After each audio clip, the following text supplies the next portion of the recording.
Welcome to Stargate SG1 for the first time, still not a Star Trek podcast.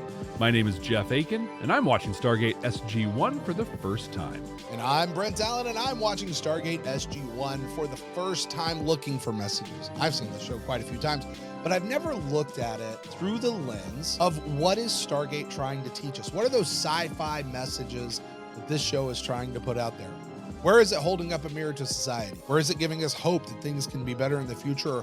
Where is it teaching us just how to be better human beings to one another? This week, Brent, we're watching the 5th episode of the 3rd season of SG1, Learning Curve, and my prediction was pretty high level and weak. It's that they're going to run into some huge new tech that's like a big deal, and they have to learn how to use it. So we'll see. Do you have any cool facts on Learning Curve? Not really. This is a Martin Wood joint. I'll cool. Give you that Nice. one. It's Martin Wood. It's 5th episode, season 3, July 23rd, 1999. So we're still right in line with our previous few episodes as we go. So, Jeff, with that, let's go ahead and jump into this episode and watch it. If you guys are joining us for the very first time, here's how this works. Jeff and I are going to go watch this episode right now. We're going to watch it right now. And by go means we're actually going to stay right here and live here on the video. We are going to watch this episode. If you're watching this on YouTube, you're going to get the cut up reaction video. If you want to see the full version of it, you head over to patreon.com/ByNerds, and you guys can check out everything over there. And if you're listening on a podcast app, you're about to gate into the future. You'll join us on the other side where I will share my first-time reactions. Brent will share any of the sci-fi messages that he may or may not, but I think may have found in this one. Brent, let's jump in to Learning Curve. An archaeological dig thing. Is Daniel's dad there? They're working on some. I was gonna say it feels like that same set to me. It really does. Yeah. That's perfect, Aaron. Just like that. Are those kids? Oh, are they gonna kill a kid? That's okay. It's just my friend's returning. My B5 PTSD right there. Right. I will tell you, Stargate is not. I like that angle. Like it's just a different angle on the Stargate with the whooshing. That was cool. Hello, children. Both Marin and I are eager to participate in this exchange between our worlds. Major Carter's eager as well. She's really looking forward to it. So's Teal'c. Indeed. I will share my knowledge of the Goa'uld freely. Teal'c's eager on the inside. Then, if you are ready to leave. He's like, great. Galen, I was under the impression we were bringing back one of your Nakwita reactors. This is the device. That little thing? It's a Borg rectangle. It is. It absolutely is. Okay. Daniel, have fun. Oh, you will. That's the production model Yep. of one of the Borg Friends, ships we didn't see. solvents. Because the rectangular object. So that's a big deal. A reactor, a Nakwita reactor. They're one That's of the gotta most be really impressive powerful. societies we've ever come across, sir. They've managed to accomplish in a few decades what it took humans over a century to achieve. Sounds like these people might make good allies. I think so. Major Carter, please allow Marin to present you with this Nakwita reactor. It's clearly a heavy device. You may study Yeah, it for the duration of our exchange. Study it. If you will allow, I would like to offer a tour of... The exchange has been made. We're out. We will Sam- return to our bond now. Sam almost looks like she This got guy? Daniel's butt Can't haircut. be. Maybe someone needs to teach me how to use this thing. Explaining how the reactor functions, its components, its construction. But it looks better on her. I do not have this knowledge. Yeah, it works. I will teach you. The kid is going to teach her. Okay. All right. Kid's going to do a thing. They're gonna teach. So they're like apprentices of some kind. Apprentices to the adults, they said. And it's just kind of the way they do things, you know? So, Marin, I understand you're a reactor expert. I love how he talks. Like he just talks to her like a person. Like he's just. Yeah. Jack's great with kids. I think we've seen that. He quite is a few very times. good. Put a pin in that. Let's come back and talk to that when we get to the end of this episode. Okay. I remember when I was 11. This is my Putting, son, Tolman. reactors He is together. also Uro.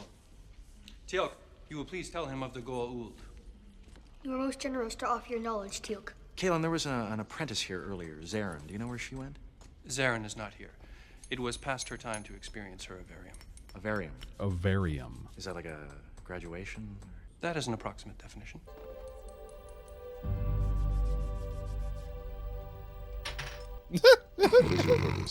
I'm making an What is your observation of physical purpose? Characteristics. Why do you exist, child? Dr. Jackson tells us you were once a warrior in service of the Goa'uld. That is correct. I think I understand now why the Goa'uld are so feared. Oh, look at that. Oh, yeah, Tilk felt it too. He's like, oh, this kid knows what's up. Hurts a little bit, huh? So clearly these kids are apprentices. They grow up a little fast. Like they're very mature, How's our little educated for their rocket age. We are almost done, Colonel. If I allow the symbiote that I carry to be implanted, I would be perpetuating all that I oppose. Tilk's What future happens if you plans. do not find a host for this Goa'uld? It will die. As will I. If the Goa'uld dies, then you will die as well.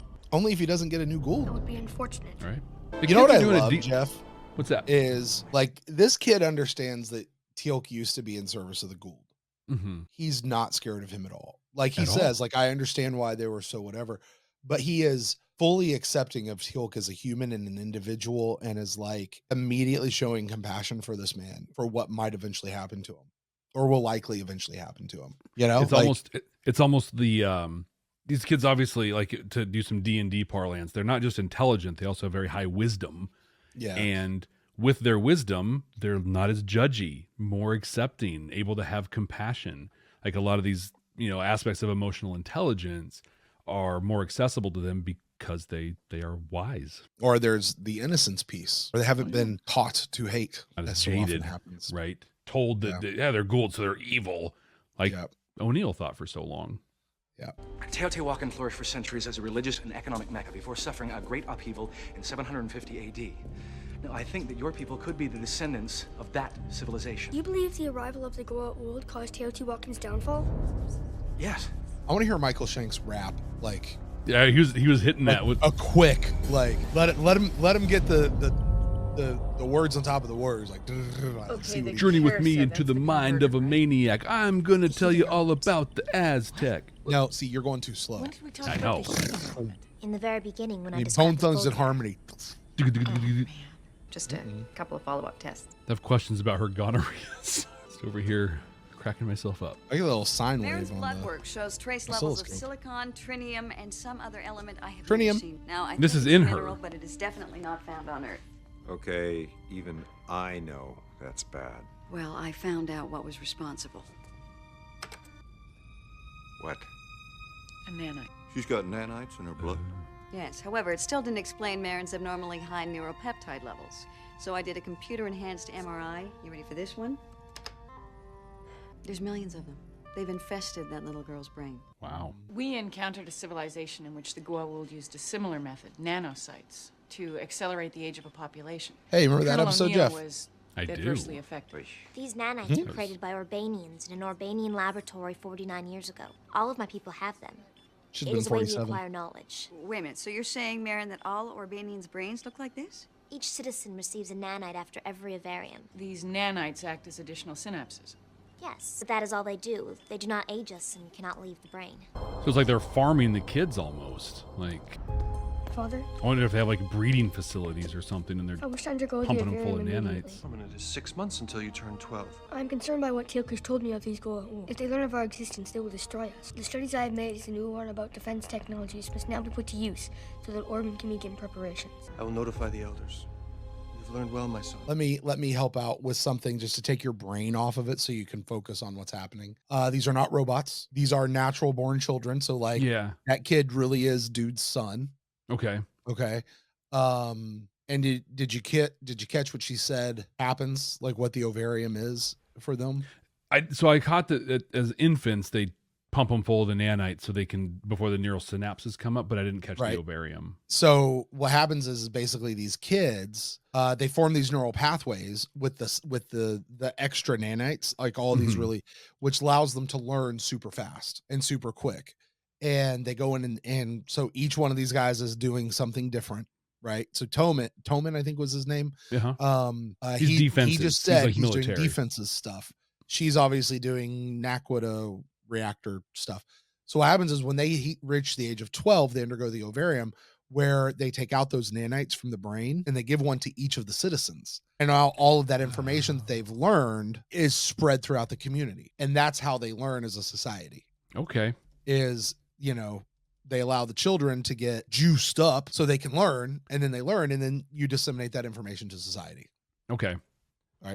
So that's what's happening there. So they, like I said, these are actual children. Like they're real. They're not Mm-hmm. whatever. You know, I'll leave it to you to decide if they actually care for their children or how that actually looks. You know, Yeah. I'll let you see. So, ready? Yeah. Teal'c, you will please tell Solen methods to fight the Gua'ul, which weapons and strategies have been effective in their defeat. Also, anything in your experience as first prime to Apophis that would be of assistance. It is an honor to accept your knowledge, Teal'c. Perhaps it would be better for Toman to return. It's like, I He don't is like this unavailable. kid. Solen will learn now. Toman is already familiar with the subject. He has given us his knowledge. Please, you will talk to Solen. Well, Teal'c has a point. I mean, if they've already established a rapport. I've told you it is impossible for Toman to be here. He has gone through the Avarium. Please, Teal'c, begin. I would like to see Toman immediately. Yeah, how do they get the nanites out? Carter! Oh, Marin, I am so sorry. I'm so sorry, but you are such a boring kid. Right. Wow. These are amazing. If I scan these into the computer, I can come up with a three-dimensional representation of the reactor's interior. All In just a few will years, you can two print that. Give it a rest. I was just thinking that. Both of you. You've been at this for 24 hours. Need rest. This guy's super sketch. Oh, it's the road. Yeah. Oh, look, there he is. It is Teal'c. Galen! Explain this Avarium. It is the ceremony in which an Uron's nanites are removed and then distributed. Each adult and each non-Uron child then receives an injection containing one nanite, which becomes part of his or her synaptic network, adding to those nanites received from previous Avariums. So when you say he gave you his knowledge, you meant it literally. It was a beautiful ceremony. Now you have seen. We must resume our work, Dr. Jackson. What will become of Toman? He stays here with the other past Uron.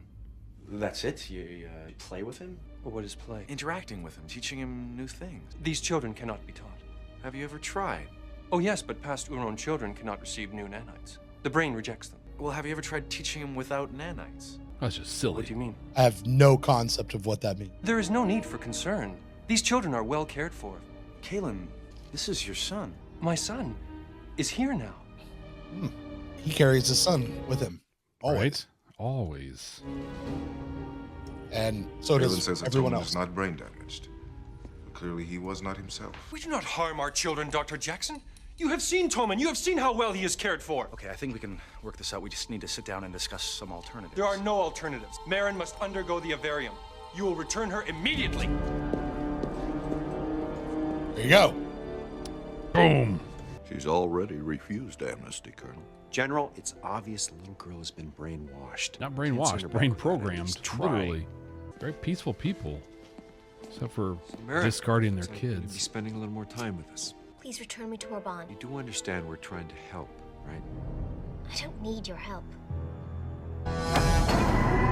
You will not return Marin to us. I will retrieve her myself. Don't transmit a special code. They will close the iris and you won't get through. You will die. You will smash. Please explain this, Iris. I feel like the explain kids, it, like the kid but actors only are to you. great. If you will not This explain guy's it, then transmit the code. not. I'm sorry. You claim to love knowledge. Yet when you find something you don't like, you demand that we change to please you. No, it is not to please me. You are an incredibly advanced society. Why can't you find a better way to educate your people? There is no better way than the Avarium. Even if that means giving up your son.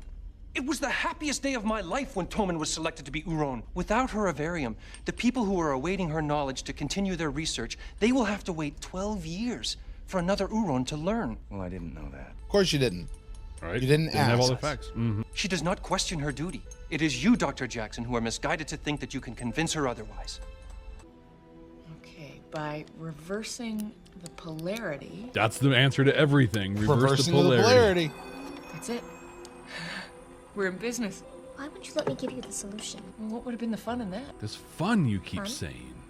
The way you treat your children is absurd. You don't deserve them. Colonel O'Neill. Request permission to be excused, sir.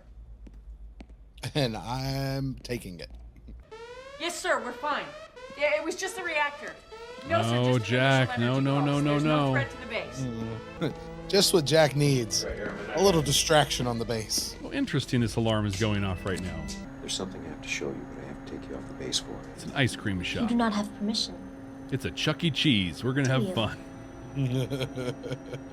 You're a In the good guesser, future, Major. Jeff. Now, I'd like you to bring Marin to my office. Oh, Colonel O'Neill just left with her. Bum, bum, bum. Thank you, Major. That's Hammond's oh shoot face. This is Hammond. If Colonel O'Neill attempts to leave, your order. Shoot him on sight. How long He ago? already did. I see. And that's his, well, damn face. We call this the playground. It's like an institution back there. Well, just watch. It's actually a real school in Canada. Bambinas, cakerice, California, pizzeria. Okay, let's try this again. Just rip that up, man. Something you love. I love the reactor. Something that's not a machine. Okay. I love Naquita. The music really sells this whole weepy thing. There's no purple. Use this. Don't stop with one. Paint the whole garden. But I will tell you, she is much more compliant than my kids. Pretty much any kid. Yeah. It's good editing. Like start doing a thing, and then we'll actually do it. Oh, look at that. She's drawing Sam because she loves Sam. I like that class is over and everybody's gone home. But Jack's like, I'm going to stick around. He's like, I'm so cool, I have to stay within 1,000 feet of a it's a school zone. representation of Major Carter. I have something for you. Jeff, watch. They even have the sharpener in the back. Yep. It's the 96 crayons. Bougie set right there. That's enough to let a few melt in the driveway, a few melt in your car. Eat some of them. Eat some of them, break them. Major Carter, please take Marion down to the gate room. Chew them up. You've already given me more than enough reason for a court-martial. And criminal charges. Like, you literally kidnapped a child. For a few hours today, I got to show that little girl how to be a kid. If you want to punish me, go ahead. Jack's a good dude. I don't care what you say. Yeah, 100%. I just made a note to that effect that we will talk about shortly. I like, she gave dude, there's the Naquita reactor and then the box of crayons chilling on top of it. Oh, little smile back at Jack. Dude, his outfit would be so easy to cosplay and be such a deep cut. Like, see if anybody catches it. You'd get it. We just received a transmission from Orban. Kalen asked for all of you to go there right away. Something wrong? You'll find out when you get there. Celebrate her ovarian. Why is Jack not in the break right now? General Hammond has a heart. Outweighs his love for the uniform code of military I think they all justice. felt the need to go get What's fully geared up. Oh, nothing is wrong. I will show you. Dude, it's going to go... Oh, they changed the retirement home. Come. Look. Isn't it wonderful? So then. Hey, look, it's Bowman. Colonel O'Neill, this is my son, Toman. I am teaching him all Teaching of the him past some Uron double children will Dutch. now learn. In the old-fashioned way, as you might say. He will know all that you have done for Orban. Oh, I drew this for you. Oh. Isn't that Me. I love how excited he is about Kaylin, it, when did too. all this start? Last night, after Marin's Avarium. She must have known this would happen once her nanites were transferred. This is what she learned. Oh, see that, Jeff? Look up. Yeah. Oh, tilky, baby. Hey, you not touch that? Kinda seared hurt. into me. I guess we'll just have to get to know one another all over again. You're right. What was I thinking? He's Good like, this is man, awesome. Jack. You ever seen a dog? I love drawing on the wall. Dogs are my favorite people. Some have tails. On a adult level, I love that he was like, he didn't tell her no. He didn't. What'd you do that for? Yeah. It was like, great. What was Just that? rolled with it. Yeah. And there's a lot of little things he did too. Like, he didn't stand up and look down at her. He sat down, came to her level, just a lot of those little things that make such a huge difference. Yeah. All right, Jeff. So you have just watched Learning Curve for the very first time. Take us through it, bud. What'd you think? At first I didn't really care for this episode very much. Mm. Like, for quite a while I was like, it's interesting. It's kind of, whatever. I thought it was an interesting take on a society, right? So they learn by planting nanites, and then they spread those nanites around. They put the kids in like basically a retirement home when they're done, and it's just like this totally unemotional, very efficient society, which to me, frankly, sounded great. Like, what you're telling me is like, I'm just going to learn all this stuff and we're just going to be efficient and get things done all the time. Yeah, that sounds fun to me. They didn't know much about fun in this until it came around. I feel like this episode tried to be a couple different things at the same time. Yep. and did a really good job at being one of those things. So what I wanted it to do better at, but it introduced, is a theme that we've run into a couple times in Stargate now, in that this group, the Orban, Orban. Yeah. Wow. How many different ways can I say that? The Orban have this society, this culture that works for them. Yep. Like they're making rapid technological advancements. They're spreading knowledge around. It works really well for them. No one is on that planet being like, this isn't cool. This doesn't work for us. But as soon as SG1 interacts with them, they don't like the way things are. And so I'm going to take my values, my ethics, and judge you based on those. Yep. And there was literally a scene where a dude from the planet was like, let me help you understand. And Jack's like, I don't want to understand. He just straight shut him down. And we've seen this happen quite a bit. I hope that we get some more exploration of this, because to me, it's the anti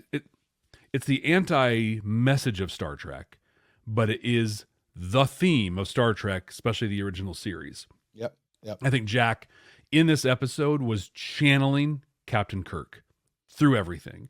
I'm going to come and I'm going to shut your computer down and force, a new cultural norm on you and then leave, basically. But also, he was Captain Kirk in that some kids showed up and he was all about helping those kids out. I think about Miri, the TOS episode Miri. It's like you last week and even this week have talked about this is an episode that could fit anywhere in Star Trek. Yep. Absolutely, 100%. But it belongs in the original series. This story belongs with Captain Kirk. If Picard was in this, it'd be a very different take. It would still work, right? But just be different. I made a note partway through on this that Jack makes this episode. Yeah. Once we get past this my culture or no culture thing, and we just see the compassion that he has for kids. This incredible scene where they go to the school that looks like an institution. Like that's horrible. But the kids come running out. They're excited to see him. The one student paints him as the thing that, that she loves, or that, and it's like, he takes time out of his life to go be a part of these kids' lives. This dude can literally walk up off the street onto the playground and people don't bat an eye at it. They're excited that he's there. Right. And the teacher and the dude could be like, hey, can you take another student for a class or two? And they're like, yeah, sure. You could not do that. Not today.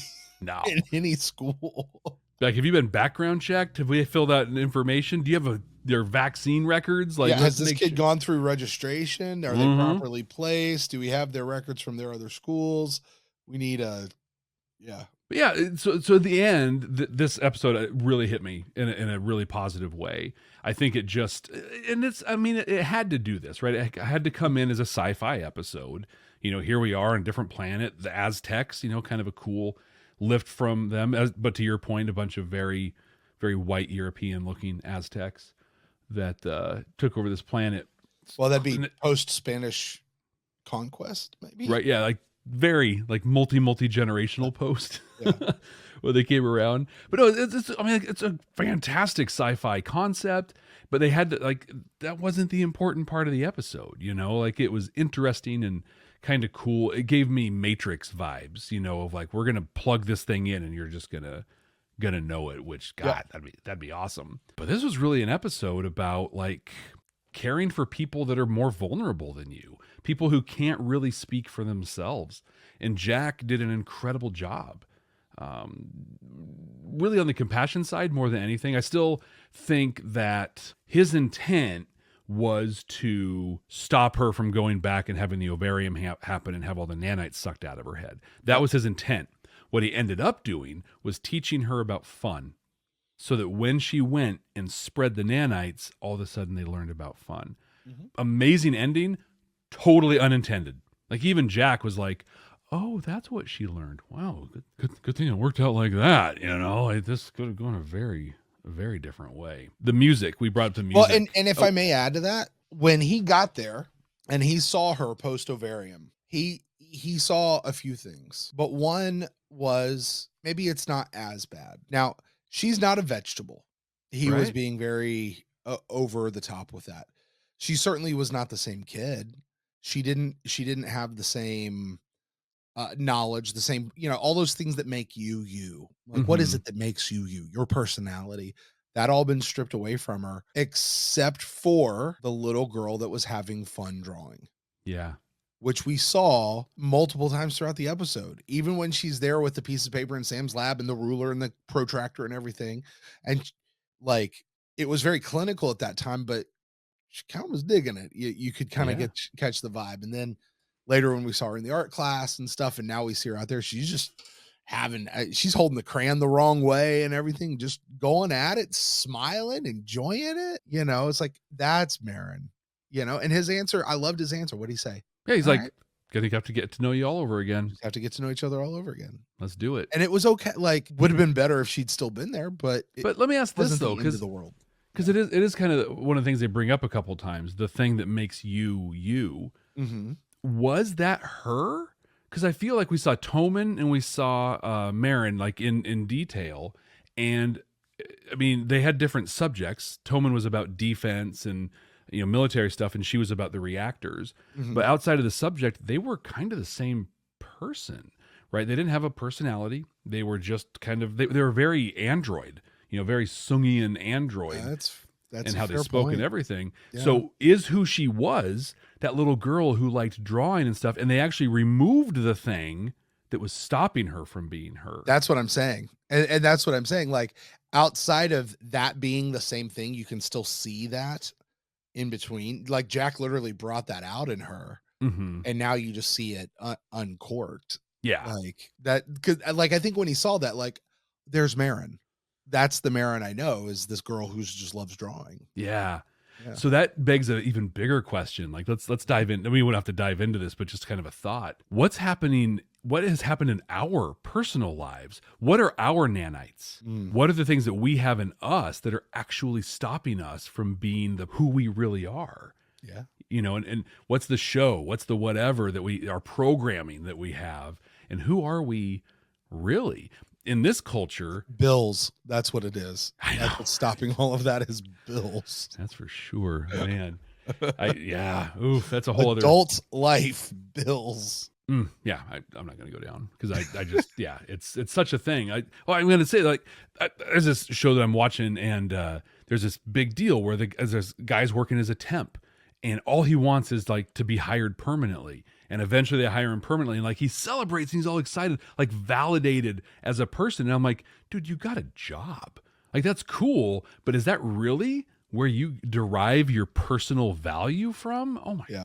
Yikes. Yeah. But that's what our society has done. That's part of our nanite programming, Like, he wasn't a kid being like, God, I sure hope I can do IT support at a small company. That'll be awesome. We wanted that. We're all dreamers. We want cool stuff. That doesn't say those things aren't fine or whatever, but I just think, like, with Marin, she was brilliant. She was able to, help Sam build this amazing reactor, but that's not who she was. She was a sloppy, expressive artist who got uncorked when they finally took the nanites out, which was built my daughter, as a negative thing. by the way. Right? Yeah. My daughter. She was my daughter. Sloppy artist. That's her. Just very Here, I'm going to put it all out there. But very loving and playful and smiley, and everything we saw in that last 2 minutes with her. Mm-hmm. Yeah. Absolutely. So yeah, this one came around really well for me, really strong, and I think even just talking about it more, it really posed some big questions and some things to think about, which I'm interested in. We haven't talked about this on the audio podcast part, but you actually watched this episode earlier today. I did. Preparing yourself because you knew there was a lot of stuff in it. So Brent, you've had some time to prep. I want to hear about the sci-fi messages you found in this one. Yeah, this is literally the first time, Jeff, since we've started the show where I was like, I've got to actually watch this beforehand because I know there's stuff there and I need to formulate some thoughts. And you basically read a lot of my notes that I already have written down. Well, look at that. It's almost like it was part of the episode. Right. But I'm going to kind of go through it. I said earlier in this episode, maybe I think before we hit record, this is an episode that Star Trek could have done in any season of any of its series, and it would have fit right in no matter where you placed it in the franchise. I agree with you. Its best fit is original series, possibly Strange New Worlds, but it really could have gone in any of them. Sometimes an episode, Jeff, is so heavy laden with messages, it's kind of hard to speak to it for a while. Like, you just got to let it sit with you. And unless you're really, really intentional, you never really wrestle with what it's saying. It's so good. It's so overt, but it's so subtle at the same time. You're not really sure what to do with it. Like, it's there. Just how do I verbalize it? And that's the way I find myself with this kind of an episode is I see it, I can see that message, but how do I bring it into words that just doesn't make it sound like you're going in circles all the time? You know, Daniel says it right at the very top of the episode. This is just kind of how they do things, right? But this is also one of those typical sci-fi, particularly Star Trek shows where how much do we honor and respect another culture even when it goes against our fundamental beliefs of humanity, right? Fundamental beliefs like don't hurt the children. Right. Yeah. Looking at you, JMS, don't hurt the children. Here's the difference though, Jeff. And this is where I think I really like this episode. I think for the first time, we actually have a real answer for what do you do when you encounter another culture that is diametrically opposed to yours and seems awful, but it's their culture and it's their way of doing things. If this was a TNG episode, maybe even Strange New Worlds, the answer would basically, I think, be go in, talk them to death, reason with them, and maybe try to get them to change their system, right? Like, that's how that would work. Mm-hmm. If it was TOS or even Deep Space Nine, they just say, F it, and we're going to go do whatever I want, and I'm going to violate their culture, I'm going to violate their rights of sovereignty, and then I'm going to leave. I like what you said. That's literally whatever. Then they're going to leave and just let you figure it out on your own. Yeah, good luck. Right? Good luck. Yeah. We're going to tear it down and take off. Right. And then you're just going to do it. If it was Voyager, Janeway would have just full on kidnapped all the children and taken them home with her. Right. That's how that one would have gone. Right. But here we got an actual answer of how do you deal with it? Because in the end, Marin and Toman and Solon and all of the other children are left on Raban. They're there to continue with the way their culture works. They didn't necessarily change how their culture operates right now. Jack ultimately allowed the Orban to take her and do what they do. But what did he do first? He showed her another way of living and another way of looking at things. Jack, I may add, the one who wasn't smart, right? The one who wasn't smart took her and showed her how to be a kid, Earth style, which you and I would look at and definitively say, yeah, that's better. Right? That's the way That's to do the way it. you should be as a kid, right? But again, we go to saying should be. That's our value system. That's our culture. I remember when I lived in South Korea, the way that they do things in South Korea, I definitively remember going, I do not want my kids growing up like this. Okay. I'm in the middle of it. I see how they're doing it. I see how they're operating it. And I said, that is not a good way. That's not how I want my kids to be raised. I'm totally judging their culture. I'm totally judging their deal based on my Western American ideals. Yep. You know? Just like they would do if they were in the United States. Absolutely. Because there's a reason they do things the way that they do. There's a reason there's a reason why all the cool stuff's being made over there right now. Right. You know what I mean? Yeah, I mean, like you, Jeff, I don't think for an instant that Jack intended for what happened to be what happened. I don't think he intended to change all of Urbanian culture. Yeah. I don't think he intended to go back and have everybody start drawing and playing hopscotch and playing with balls or whatever, right? I don't think he had some master plan to infect the entire group with fun as if he's some weird Borg bomb that he's sending back to the collective. You know, he was solely concerned about the one. He which is kind of messed up. He didn't care about the rest of them. He was concerned about Marin. Yeah, that is kind of weird. And didn't care about anybody else. He was concerned about Toman. Mm-hmm. He to the literally was like at one point all but saying, I don't care about this kid. I want Toman. Yeah. I don't know him. I want the one that I know. And he was kind of doing the starfish thing. Have you ever heard that story? Man goes out to a beach. There's thousands upon thousands of starfish washed up on the beach, knowing that they're gonna die as the sun comes out. He goes out and he starts chucking starfish back in, and somebody else comes by and he's like, "Hey, what are you doing?" He's like, "Well, I gotta save the starfish, man. If they don't get back in the water," and he looks at it and says, "Why are you even bothering? There's so many. You're not even gonna make a dent in it." And he picks up the starfish, one starfish, and goes, "Well, it makes a difference to this one," and he threw it back in. Picked up another, makes a difference to this one, threw that one back in. That's a great story. You know what I mean? Like he was starfishing Marin. Like, I may not be able to change them all, but I can change this one. I can help this one. That was his intent. What's interesting though is it's kind of the way the universe tends to conspire with itself, and I think ultimately the universe does tend to work things out for the betterment of all. Mm-hmm. You know, his action had what I will say is the very unintended consequence. I think you would say that as well. Yeah. And that the people learned a different way of being. He was just trying to do it for the one, and it wound up happening for everyone. Now, here's what's interesting the more I thought about this. Those people, once they received her little nanite thing, they could have chosen to reject it.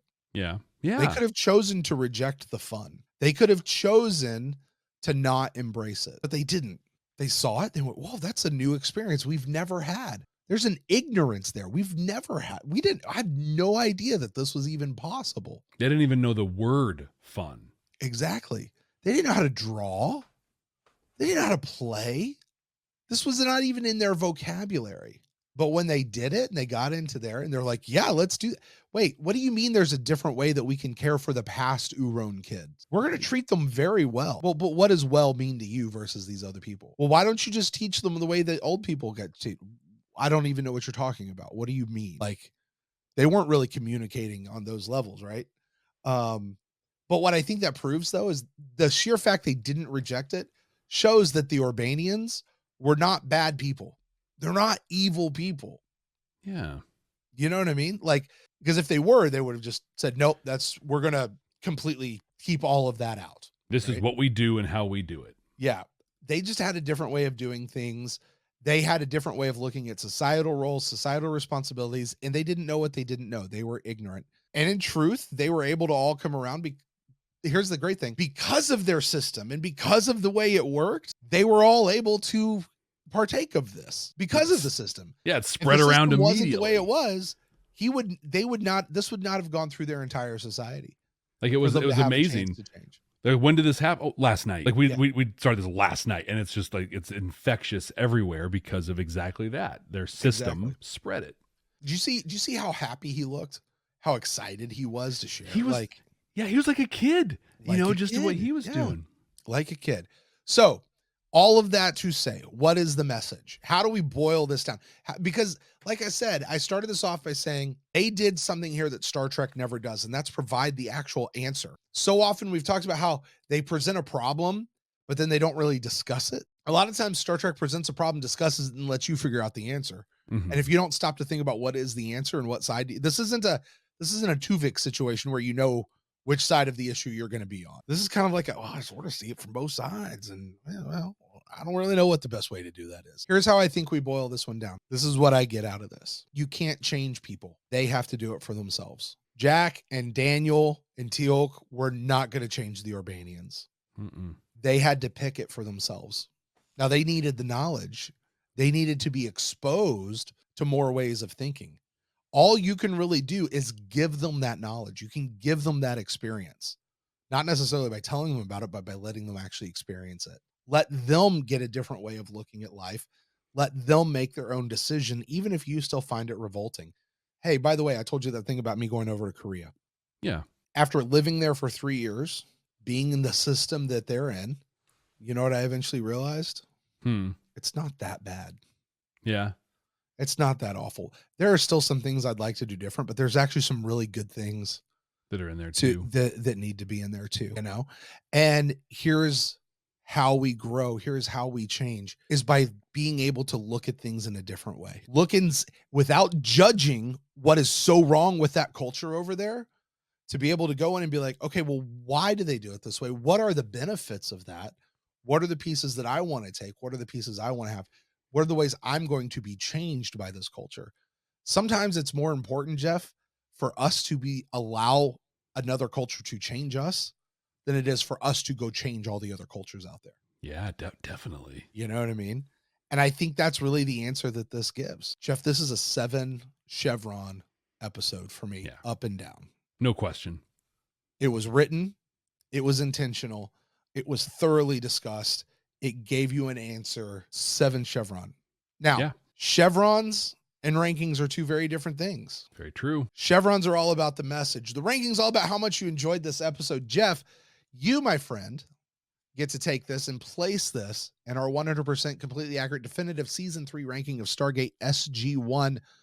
Our current top 4. I'm going to guess this is going into the top 5.